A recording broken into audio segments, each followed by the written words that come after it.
We're very excited. I think we did a great job and excited for next semester. Again, so I'm Gabriel Gadsden, a first-year PhD student, member of BIOMES. BIOMES stands for Bridging Issues and Optimizing Methodologies in Environmental Science. Really quickly, it is the flagship seminar for students is run by the Dean's Office. Lots of helpful staff, including Joan, Will, and Melanie. We are open source, so if you have ideas for future Biome seminar speakers, please let us know. Email me, Brandon Lewis, you might know him, for those who are online, or use the QR code, send in names and ideas for the concentrations of YSE to be able, if you want to, be able to get people that you're excited about to come join. And with that, we're going to move on to the introduction. So Dr. Rachel Morello Frosh is a professor in the Department of Environmental Science, Policy, and Management at the School of Public Health at UC Berkeley. For over 20 years, her research has examined the social determinants of environmental health among diverse communities with a focus on inequality, psychosocial stress, and how these factors interact. Let me go down. Yeah. So much of her work has examined the environmental justice questions in the context of climate change, ambient air pollution, exposure to environmental chemicals, and effects on fetal growth and developmental outcomes, often using community-based participatory research methods for data collection. In collaboration with communities and scientists, Dr. Morello Frosh has also developed science policy tools for assessing the cumulative impacts of chemical and non-chemical stressors to improve regulatory decision-making and advance environmental justice. In addition to her scientific articles, Rachel is a co-author of Contested Illness, Citizen Science, and Health Social Movements. Her research is supported by the NIH, NSF, the California Environmental Protection Agency, and California Breast Cancer Research Program. And so I was really excited for Dr. Morello Frosh to join, so I'm going to say a little bit more, taking some things from her website, but Dr. Morello Frosh sees their work, this community of collaborators, through a lens of multidisciplinary community scholars who conduct research at the intersection of science and policy to advance scientific understanding of the structural determinants of environmental health and to advance environmental justice. And that they believe that durable solutions to critical environmental challenges facing humanity and the planet must integrate sustainability and equity goals. And some of those collaborators include Manuel Pastor, Program of the Environmental and Regional Equity at the University of Southern California, Tracy Woodruff, Program of Reproductive Health and the Environment, Joan Casey of Columbia University, and Ruthin Rudell of the Silent Spring Institute. So please give a warm welcome to Dr. Morello Frosh.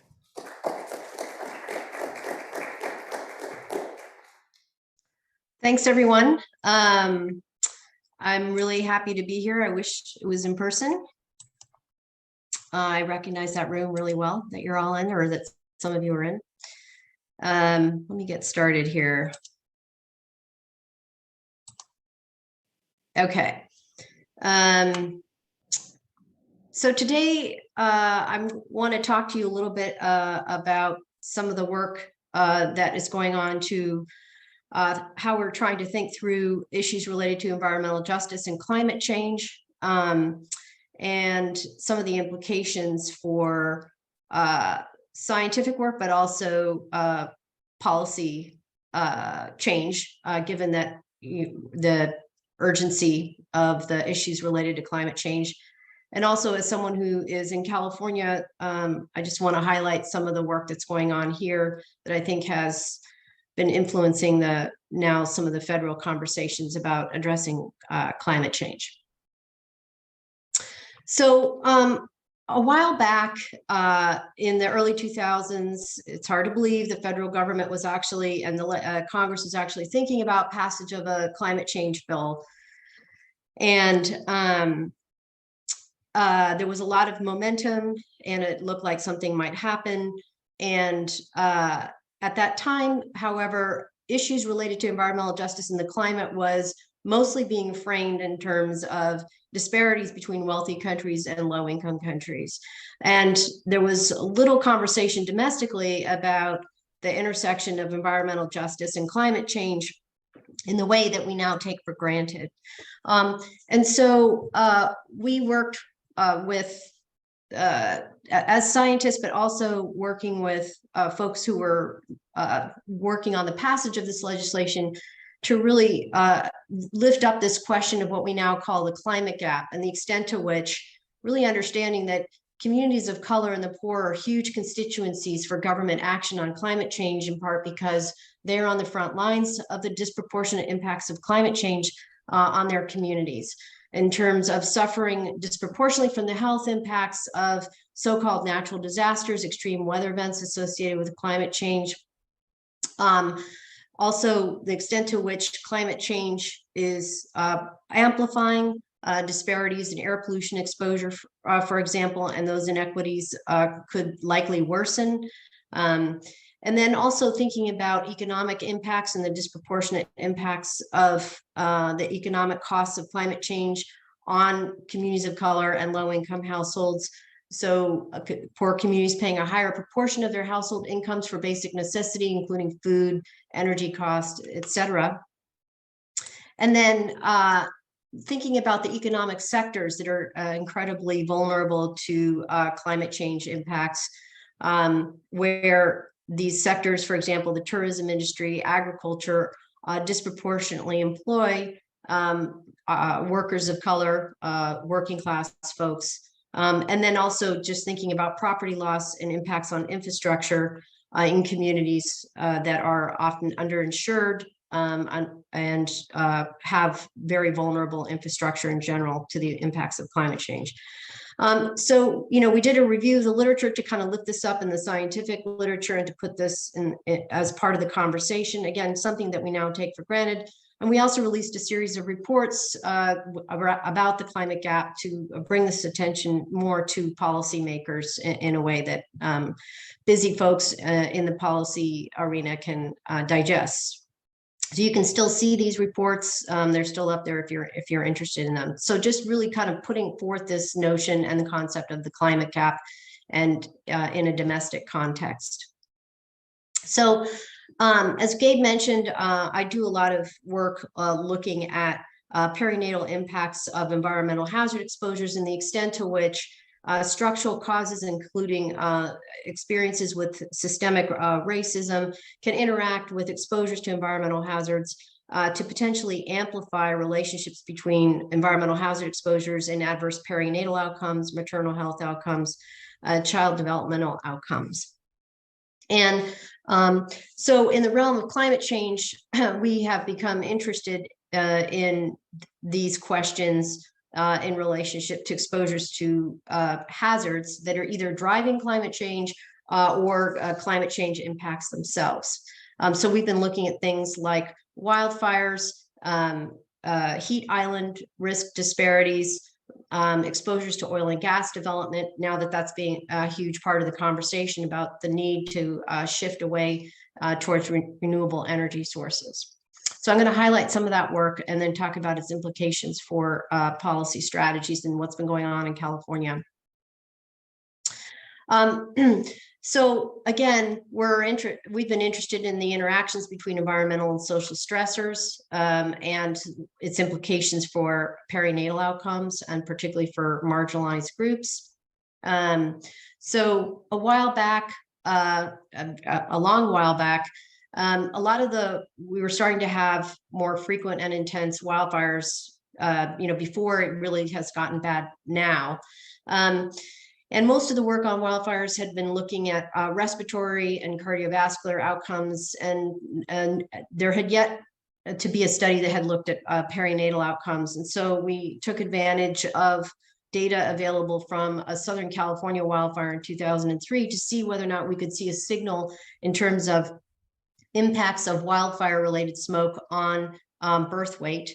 And in fact, we did see an effect where women who were pregnant and exposed to wildfire smoke during the Southern California wildfire period were likely to have reduced birth weights, depending on the trimester of exposure, whether you looked at it across the entire pregnancy, on average, anywhere from a 10 to 6 gram on average decrement in average birth weight during that period.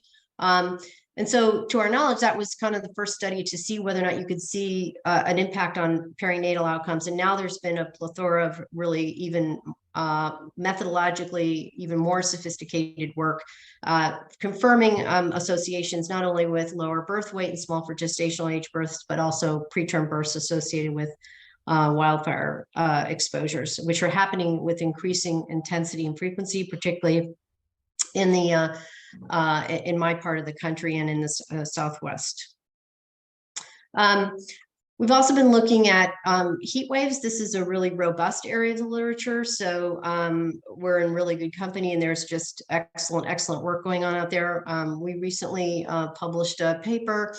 My collaborator, Dr. Laura Cushing at UCLA, led this work looking at the effects of a heat wave in Harris County, Texas, where we found that the risk of preterm birth was about 10 to 20% higher following extremely hot days, even when estimating exposure with different lag periods. So this is looking at different kind of exposure assessments, whether we're looking at a 7-day lag period prior to birth or averaging them across, and then looking at adjusted models. On average, we definitely saw a pretty strong signal of increased risk of preterm birth associated with extremely hot days compared to less extreme temperatures.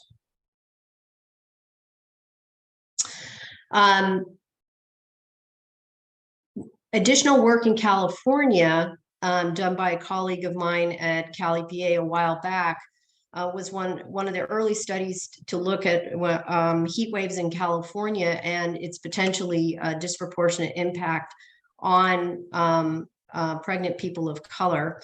And so this study really tried to assess the percent change associated with a 10-degree Fahrenheit increase in weekly average apparent temperatures and risk of preterm birth. And she looked at this for 16 counties in California during periods of time when we tend to have hotter weather. And these results showed that the percent change associated with this increase in weekly average apparent temperature was highest for African-American mothers. It was elevated for everybody, but was strongest for African-American mothers. So again, not suggesting any inherent biological difference by race, but definitely suggesting that race can be an indicator for co-exposures to other kinds of stressors that might enhance the vulnerability of certain racialized and ethnic groups to the adverse perinatal effects of heat exposure. So in addition to this is just sort of, quick and dirty highlights of the direct effects of climate change and related events, wildfire, heat, et cetera. And there, again, as I mentioned, there's an increasingly rich literature looking at this. From a policy point of view, I think we've wanted to also look at what are some of the structural determinants of the climate gap, which can then elucidate some policy intervention opportunities. So in my lab, and a lot of my collaborators have increasingly gotten interested in indicators of social inequity, whether that's income inequality, or in this case, the effects of racial residential segregation and its underlying causes, in terms of really understanding the extent to which that drives disparities in exposures to environmental hazards, or disparities in exposures to things that might make communities more resilient. So this is a map looking at racial residential segregation in major metropolitan areas of the United States, a little over 300 of them. And this is looking at the multi-group dissimilarity index, which measures the physical separation of people within cities. And it ranges from 0 to 100 or 0 to 1. And it basically measures what proportion of people within a major metropolitan area would have to move from one census tract to another in order to achieve an even distribution of all the racial and ethnic groups that live in that metro area. So you can see that the places in dark red are considered hyper-segregated, where over 60% of people would have to get up and move. And then the places in yellow are considered to be moderately segregated. And so the segregation kind of hotspots are in the Northeast, in the Midwest, and some parts of the southern U.S. And things are a little bit more moderate in the West. But you can see that the U.S. is in general quite a segregated country.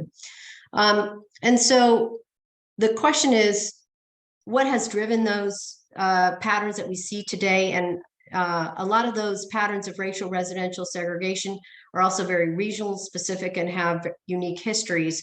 But one of the things that a lot of folks in the environmental health field have now gotten very interested in is the extent to which historical structural racism in policymaking has impacted the physical environment today and the physical separation of different groups today. And in this case, we've been looking at historical redlining. And for those of you who may not be familiar with what redlining is, this is a policy that was implemented in the 1930s.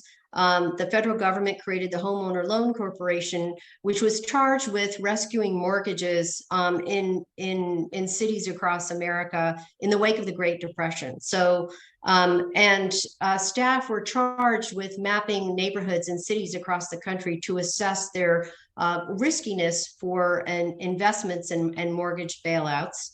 And so these are called HOLC maps, Homeowner Loan Corporation maps. And neighborhoods were graded in 4 grades, A, B, C, and D. And the D color was red, ergo redlining. And the criteria often for getting a low grade was the racial and ethnic makeup of a neighborhood. These maps have now been digitized. Many people are starting to use them for research projects to look at redlining. There's been a plethora of studies looking at redlining related to air pollution and other environmental effects, and also heat islands. So I just want to kind of highlight some of this initial work that we've been doing, but there's a very rich literature out there that's been really great using these maps to assess the extent to which, a policy that was over 80 years old and that is now illegal continues to exert its influence on our physical environments today, and then thinking through what that might mean for our health and how we might intervene from a policy point of view. So a study that our team recently completed a little over a year ago, my collaborator, Joan Casey at Columbia, along with an amazing former student at UC Berkeley, we wanted to look at the extent to which red line neighborhoods are associated with exposure to green space. And so what you see here is on the left-hand side are these HOLC maps with the grades A, B, C, and D. So you can see the red-lined neighborhoods in red. And then on the right-hand side, you can see the quintiles of green space as measured by NDVI data. And so you can see that the higher grade neighborhoods, and this is in Manhattan, this is a map of Manhattan, the higher graded neighborhoods have more green space compared to the red line neighborhoods.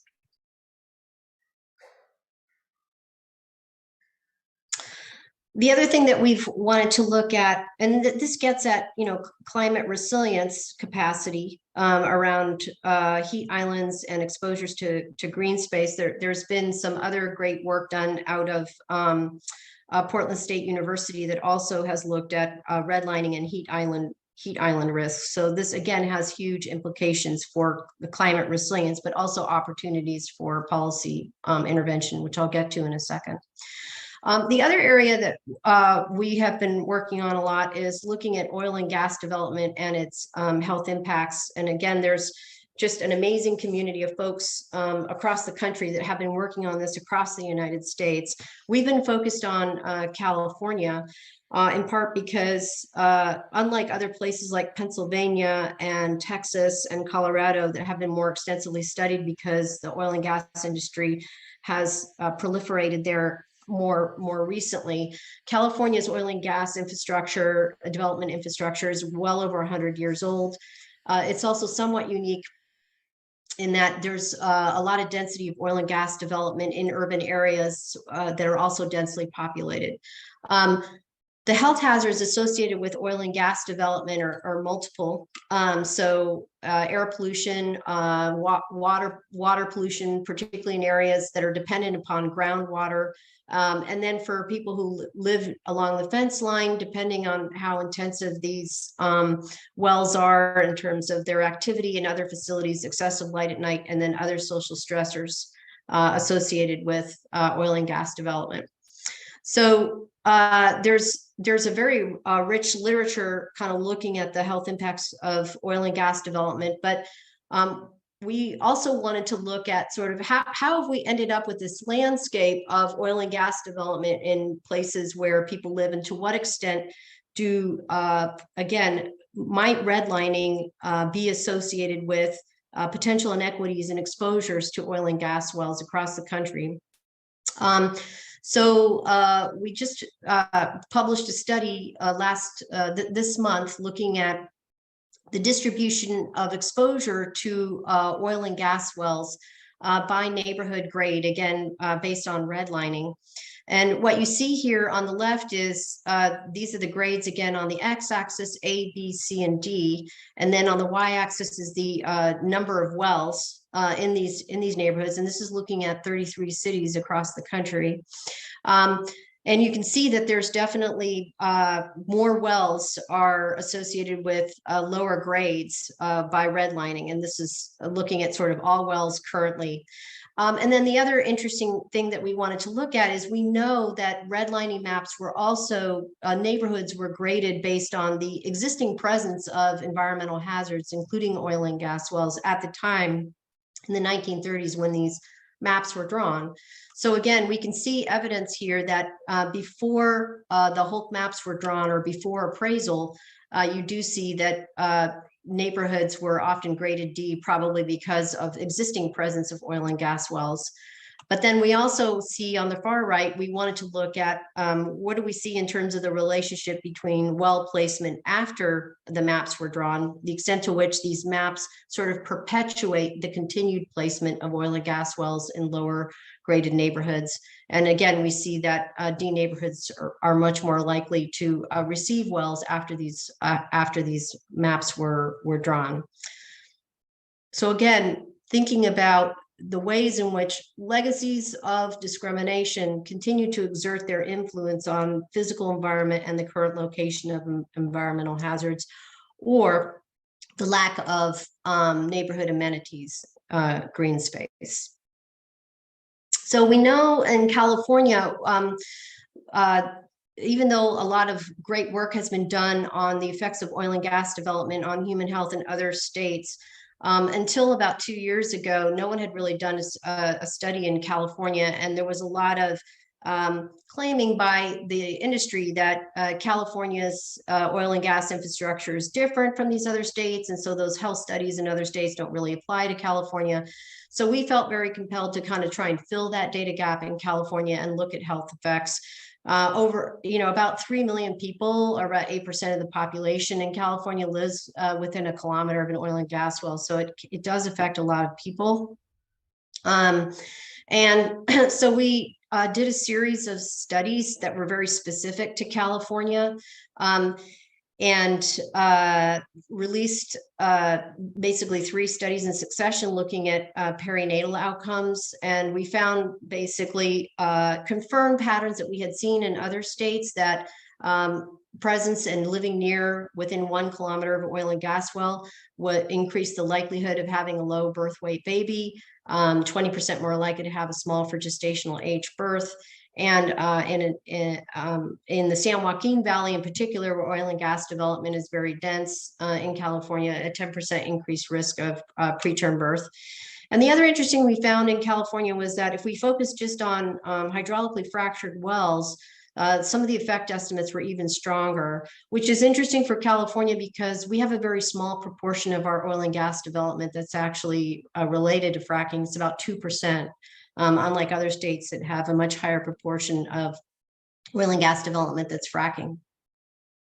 So this is kind of a highlight of one study where I want to just note that we stratified our data by effects among rural and urban residents, and we saw stronger effects for women who live in rural areas compared to urban areas, although we did see elevated risks of adverse birth outcomes among women living in urban areas as well. We're not quite sure why that is, although we do know, for example, that rural communities in California are much more reliant upon groundwater, and it might be also a little bit easier to isolate and see the signal of oil and gas development in rural areas compared to urban areas. So we're still trying to sort that out.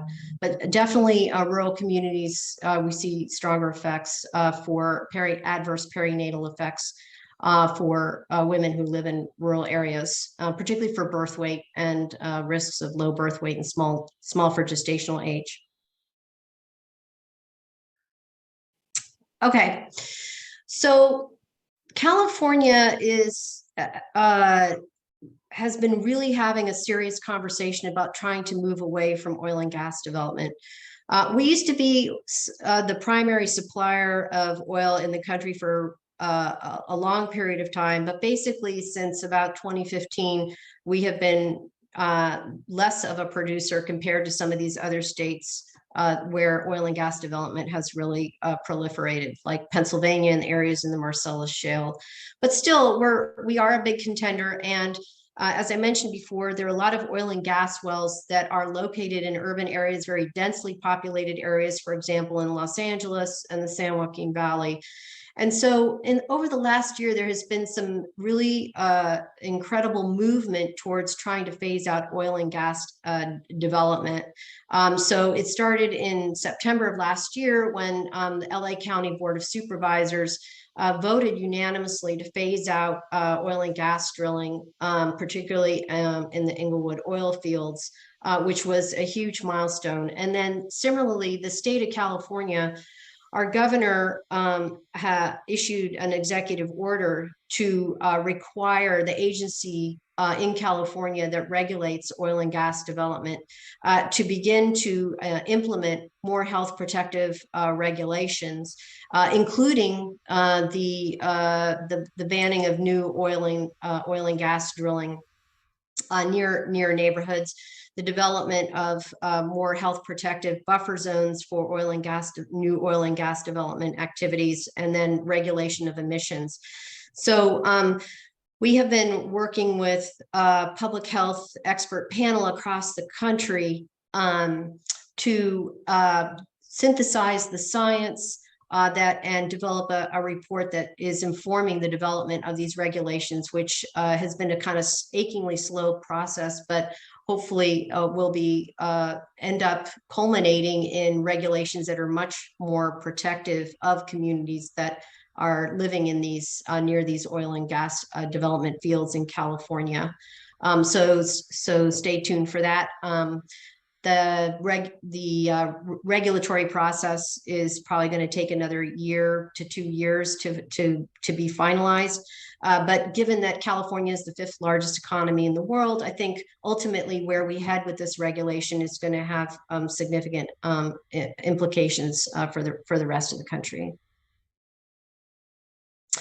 So that's kind of, a highlight of some of the work that we and others have been doing, really thinking about structural factors that drive the climate gap in terms of its direct impacts, but then also in terms of exposures to some of the driving factors of climate change, including oil and gas development.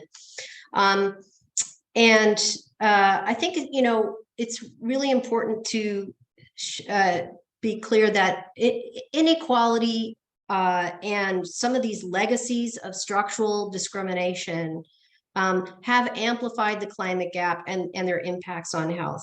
These are things that frontline communities already know. And I would say that our scientific work is playing catch up to community wisdom.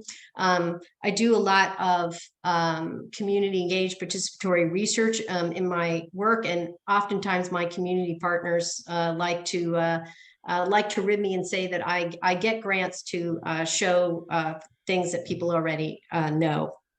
But they also understand, and which is one of the reasons why we do these community partnerships, is that data is really important in terms of making the case for policy change. And yet we also know that data alone is not going to change the day. And so it's really important to kind of have those collaborations and to leverage data in ways that can shift the conversation with community and partnerships, as well as collaborations with decision makers. So now I want to shift gears a little bit and talk about the ways in which climate policies can advance environmental justice goals while also addressing climate change. And we can think about this in terms of what people like to call co-benefits. Many of you may already know California passed a climate change law in 2006. It's known as the Global Warming Solutions Act, AB 32. And then several years later, we renewed that law. It's known as SB 32. And this graph on the left shows kind of what our projections are for the different forms of legislation. So for the first iteration of the law, which was passed in 2006, our goal was to reduce our greenhouse gas emissions below 1990 levels. And we actually achieved that goal 2 years in advance of our projections. SB 32 is much more ambitious. So the goal is to get at 40% below 1990 levels and by 2030, and 80% below 1990 levels by 2050.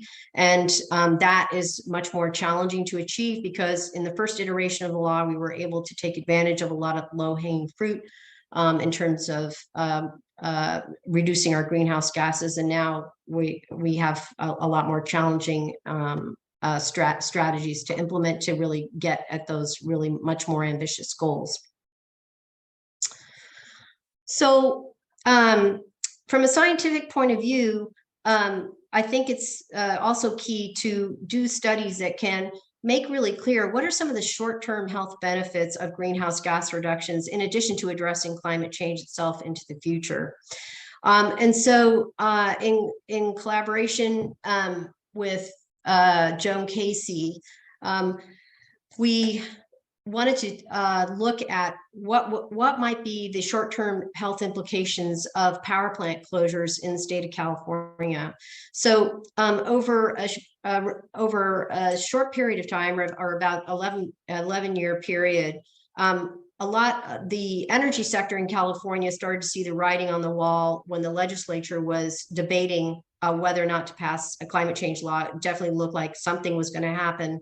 So the energy sector really started to realize that some of the power plants, particularly the older ones, were no longer going to be cost effective to run, because some kind of policy was going to pass, and that industry would have to start paying for emissions of greenhouse gases, something that they were doing for free. So over an 11-year period, 8 power plants were shut down throughout the state. And so the idea was to take advantage of this natural experiment and see whether or not we could see a public health benefit signal within a relatively short period after these power plant retirements. And so what we looked at very specifically was the extent to which power plant closures were associated with any changes in the rates of preterm birth among communities that were within 5 kilometers, and then also between 5 and 10 kilometers of those power plants that retired. And so what we saw here is, if you look here on the left, this is the y-axis is looking at the average difference in post versus pre proportions of preterm birth, so pre and post retirement. And then on the x-axis is looking at different timeframes for preterm birth. So this is looking at all effects overall for preterm birth. And what you can see is in communities closest here in the red, within 5 kilometers, we saw an average decrement of preterm birth of about 2%. And then if you look here on the right, we saw that when we stratified our data by self-identified race and ethnicity of the mother, we saw slightly stronger effects for African American and Asian mothers, particularly among communities, again, in the red here, that were closest within 5 kilometers of these plants that retired. This is, you know, a 2% decrease in preterm birth is actually a really big deal. So, you know, if somebody were to invent a drug that reduced preterm birth rates by 2%, that would be considered, you know, a very good investment. Again, these power plant retirements were associated with a nearly 2% reduction in preterm births after a year of closure. And another study that we did saw an increase in fertility rates following the closures of these plants. Subsequent work by Joan and her team has also looked at power plant closures in places like Louisville, Kentucky, and effects on respiratory outcomes, asthma, rescue medication use, et cetera, and also was able to pick up a signal. This was related to implementation of pollution reduction, scrubbers, and other kinds of things where they were also able to pick up a short-term signal. So again, showing these short-term health benefits of these policies designed to reduce greenhouse gas emissions, which ultimately also reduce emissions of other co-pollutants that we know are bad for us, I think can really inform the scientific conversation and also lift up some of the environmental justice benefits, particularly if we're seeing that the health benefits, particularly for communities of color, are really dramatic. Can help us really think about how to merge our sustainability goals, our greenhouse gas reduction goals, with our environmental justice goals and implications for reducing health disparities that are driven by exposures to different kinds of air pollutants, for example. Okay. So if we think about policy, you know, the science is going to be continuing. It keeps getting better. We're going to have a lot of debates about how to best quantify health benefits, how to reduce health inequities. And that's a really exciting area of scientific inquiry that a lot of environmental health scientists and epidemiologists are getting into. But in the interim, you know, environmental justice communities, particularly on the front lines of climate change, you know, want to move things forward quickly. And as I mentioned, California's climate change law, one of the tools that it has to reduce greenhouse gas emissions is a cap and trade program for major industrial facilities and different sectors in the state. And so basically what industry used to be able to do for free in terms of emitting greenhouse gases, now industry has to purchase allowances for every ton of greenhouse gas emissions that it emits. And so this money has been going into California's general fund. So, and there are a lot of controversies with these market-based strategies for reducing greenhouse gases, and EJ advocates have very strong feelings about them, and I'm happy to talk about that during Q&A. But the reality is that a lot of this money is going into the general fund, and EJ advocates felt very strongly that because communities of color and the poor on the front lines of climate change, that a significant proportion of those revenues from cap and trade need to be invested to address climate change mitigation and adaptation in communities of color, in EJ communities. And so legislation was passed with a lot of work by EJ advocates and environmental health advocates and environmental organizations to create what is called the Greenhouse Gas Reduction Fund, now known as California Climate Investments. And that legislation requires that revenues from California's cap and trade program, a significant portion of those have to be invested in programs that benefit disadvantaged communities and vulnerable communities. And at least 20%, and now it's more, have to be invested directly in environmental justice neighborhoods, okay? Some of you may be familiar with this tool. This is Cal Enviro Screen. This is a mapping tool that tries to take a cumulative impacts approach to looking at multiple environmental hazards as well as social vulnerability indicators and create a cumulative score. Then this map, which we collaborated with Cal EPA to develop, is the tool that is being used to identify the communities that are eligible for these climate investment funds. Okay, and so implementation of this greenhouse gas reduction fund in terms of investments to enhance climate adaptation, climate change mitigation, but also enhance the co-benefits of these climate change policies at the local level have been going on for quite some time. The Greenhouse Gas Reduction Fund investments, now about $18 billion have been appropriated to date for all of the programs. You can look online. Every year they produce an annual report. It tells you who's gotten this money for what kinds of projects. It funds everything from affordable housing projects to research projects, to urban forestry projects, solar projects, transit improvement, agricultural strategies to reduce greenhouse gases, a lot of funding of tribes that are working on forestry management practices that are much more sustainable, for example, to address and reduce wildfire events due to climate change. So this is a kind of an amazing mix of investments, many of a huge proportion of which are being directed towards addressing environmental justice concerns in communities across the state.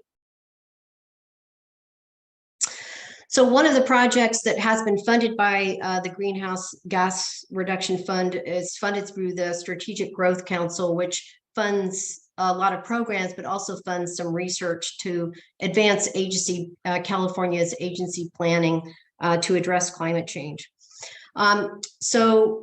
We have sought to develop a tool and to do some forecasting of sea level rise and flooding threats to coastal communities in California that are hosting potentially hazardous sites of different sorts. This has been a key concern of many environmental justice communities throughout the state. California is known for its gorgeous coasts, but if you come, for example, to the San Francisco Bay Area, a lot of our coastal areas have been highly industrialized for a very long time. And so sea level rise and flooding threats definitely are a huge issue of concern for communities that live in those coastal areas that host industrial sites, also cleanup sites and Superfund sites. People are extremely concerned about the future of flooding threats to these communities. We are basically seeking to characterize the threats posed by sea level rise to surface flooding of hazardous sites in communities across the state. And in addition to doing analysis and publishing our results in journals, we also agreed to create an online mapping tool that would be usable by diverse stakeholders to visually depict where these toxic facilities are located and their risk of inundation due to sea level rise, and then what are the demographics of these communities. And then we have been collaborating with community partners to disseminate our findings to advocates across the state, but also decision makers to help inform conversations about what kinds of resources communities across California are going to need to better prepare for this slow moving storm, if you will, of sea level rise and increased flooding threats going forward. So we've integrated data on hazardous sites using multiple data sources and in collaboration with Climate Central, leveraging sea level rise and flood risk projections for different time horizons. Right now, we're focused on 2050 and 2100. And we have a bunch of different sea level rise and flooding threat scenarios that we have put on the site. And then integrating that with indicators of population vulnerability using sort of the usual suspects of the American Community Survey from the census. We've also been looking at potential threats to affordable housing. We recently published a national paper on this, which I'm happy to make available. And then looking at other indicators, including indicators of disadvantaged communities by Calin-Virus-Green, that map that I just showed you, and also indicators of civic engagement capacity or voter turnout. So if we, these are kind of preliminary results. So this is a map of California, and this is what we have shown is in a high emissions scenario, we anticipate that around 425 California facilities are at risk of major surface flooding by 2100. And on the right, this pie chart kind of shows you the types of facilities that are threatened. And most of these are active industrial facilities, as indicated by the toxic release inventory, but also things like sewage treatment plants, oil and gas wells, which are a lot. There are a lot of them actually in our coastal areas, particularly in our urban coastal areas in California, ports and terminals and refineries, as well as landfills and incinerators. And we've also shown that a much higher likelihood of an at-risk site within 1 kilometer among disadvantaged communities, as defined by that Calin-Virus-Green mapping tool that I just showed you. So disadvantaged communities have 6 times higher odds of hosting a site within that's potentially threatened in 2100 of flooding. And also communities that have lower voter turnout, higher poverty rates, lower levels of home ownership, more people of color, more linguistically isolated households are also associated with higher odds of living near these at-risk facilities that are projected to have at least one major flooding event by 2100. So I just want to highlight the tool we have the paper in prep, and you can check this out yourself, but this is our tool that we co-developed with our community partners. So we've been working with Asian Pacific Environmental Network, West Harlem Environmental Action, PSR, Physicians for PSR LA, and some other organizations to develop this tool that I'm just about to demonstrate for you. But this is the home page, and if you look at this, you can go to different facilities and find out kind of what their flood risk is, find out about what they are, what they do. It takes you directly to EPA's database to let you know more about what this facility does. So you can, hone in on your neighborhood and see what's going on, and you can do it for 2 different time projections, 2050 and 2100. And then we also provide information on just the neighborhood itself, the number of at-risk facilities within the census block, and characteristics of the population that's at risk within that census block, and again for two time periods. And then we provide another tab where people can look at the demographics of the neighborhoods that they're interested in. So people can look at indicators of socioeconomic status, whether it's unemployment, educational attainment, civic engagement, looking at voter turnout, communities of color, and then also home ownership rates. So some of the key takeaways from this analysis that we've been doing for the state of California is that, several hazardous sites, including in the San Francisco Bay Area, but also across California, are at risk are projected to be at risk of flooding. And if we have also applied in response to feedback from agencies in California, they wanted even more extreme sea level scenarios. So if we apply, super duper extreme sea level rise scenarios and integrate that with potential groundwater intrusion related to sea level rise, that can add up to over more than 500 at-risk sites across the state. And disadvantaged communities are more likely to be affected. And this is definitely not an exhaustive list of all the hazardous sites in the state. We've been focusing on federal databases for this because we are now in the process of scaling this up for the rest of the country, which we're working on right now. And there may be some imprecision in terms of how we have leveraged, for example, parcel data to get a better accurate picture of the physical extent of these facilities in terms of their risk, because we don't want to just use a point. A lot of these facilities have very large, occupy a lot of space. And so we want to take that into account. There's some imprecision there. So we think that we're probably underestimating the severity of flooding and number of at-risk facilities. And again, we're expanding this nationally, and you can check this out on your own. You can also leave us comments on the website because we are scaling it up nationally. So we are definitely interested in what people have to say about it. We've gotten some excellent feedback, which have enabled us to improve the tool as we go. And I'm just going to leave it at that. And thank you for having me, and happy to answer some questions.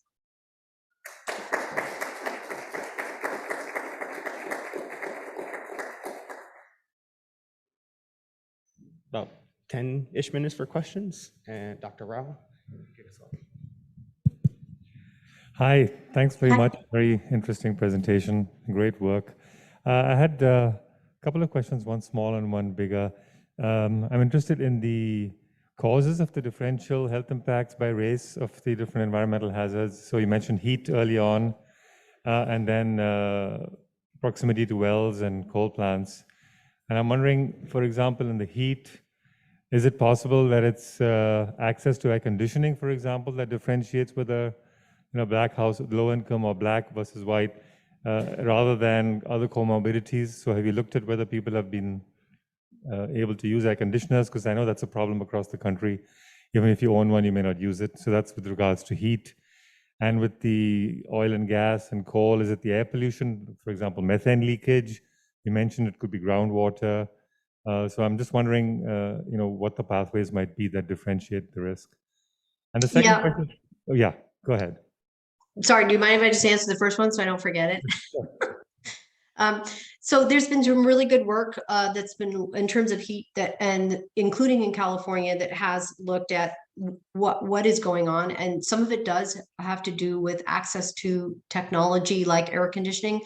And in studies in California, not ours, but subsequent studies have shown, for example, that many people, as you just mentioned, may have air conditioning, but do not use it, in part because of fear of inability to pay the cost of using it.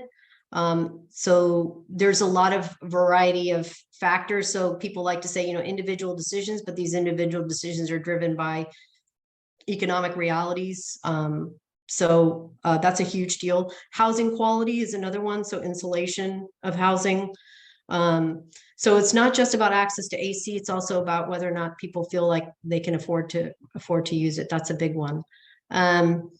There's been there's some work going on right now with the team that I'm collaborating with. Amy Padula is doing some really great work on wildfire. And one of the things that a postdoc that's on the team is looking at is whether or not we're trying to get better knowledge about housing quality and the extent to which exposure to wildfire smoke is impacted by the housing quality and potential penetration of wildfire smoke into the indoor environment. So we don't have results for that yet, but the goal is to try and get at that issue a little bit more specifically in our work when we're looking at perinatal outcomes. So I'm sorry, can you ask your next question now? Sorry. Yeah, thanks. Yeah, so the Cal Enviro screen, I know that there's a big interest in sort of figuring out where to direct resources, right, for Justice 40. And you have a ranking of all of these locations in California. And I'm just wondering, I'm involved in similar work in New York. There's so many different indicators probably underlying that, and underneath that, there's so many different types of risks, different severities of the risks, and these are kind of averaged out into single indicators. I'm wondering how robust are these rankings that you have? I can imagine it becomes such a political battle as to where money should go and whether we qualify as a DAC or not. And so I'm just wondering about the robustness of this ranking of communities, because there's so many different indicators with different severities that are probably not well captured in the indicators used. Yeah, so I think that's a perennial conversation. I think the one and challenge. So one of the things that kind of keeps me up at night around Calamviro's screen is that right now it's and it's in perpetual kind of beta version. They're always trying to improve it and then subject themselves to a lot of comment and feedback from not just community stakeholders, but also scientific feedback. But I think one of the shortcomings of Calamviro's screen right now is that it doesn't really include indicators of relevance that are specific to climate change vulnerability that I think would be fairly straightforward to integrate as well. So for example, heat island risks, and even now better data on potential effects related to or potential vulnerability to wildfire smoke exposure, given that we're having them increasingly more often. I think some of that data now that's available on air quality modeled air data could potentially be integrated, or could look at these things more in buckets depending on the decision-making context. There's a reluctance, I think, to do that. There's more of a desire to have kind of a more uniform approach, which from a kind of policy standpoint might be understandable. But yeah, I think it's a really relevant question, and I think that's something that most of these tools really still grapple with, and we haven't completely resolved. Thanks. Yeah.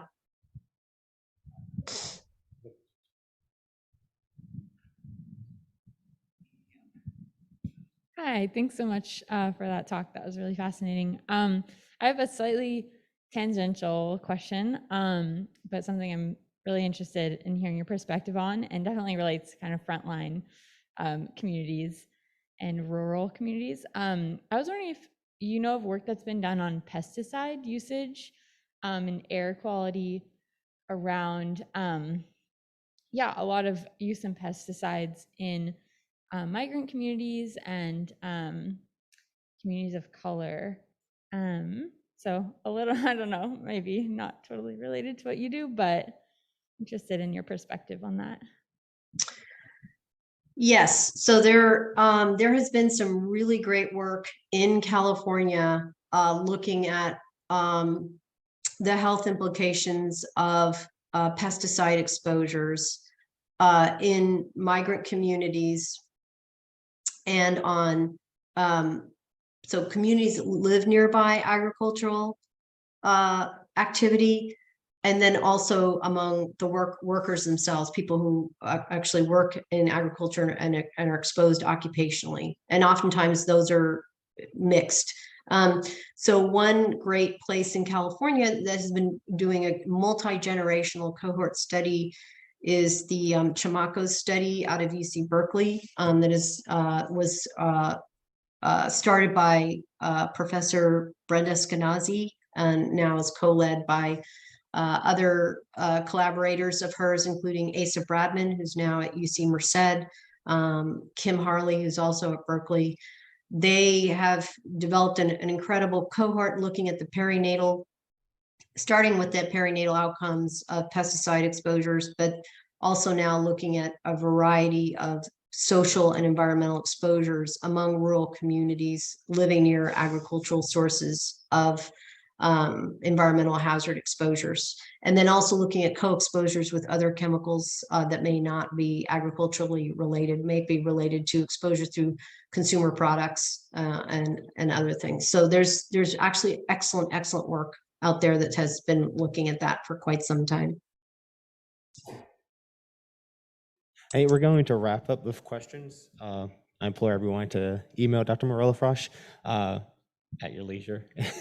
I think that the talk was really fascinating, and just thank everybody for coming. Again, for BIOMES, continue to reach out to us if you have any suggestions for future speakers. Thanks, everyone.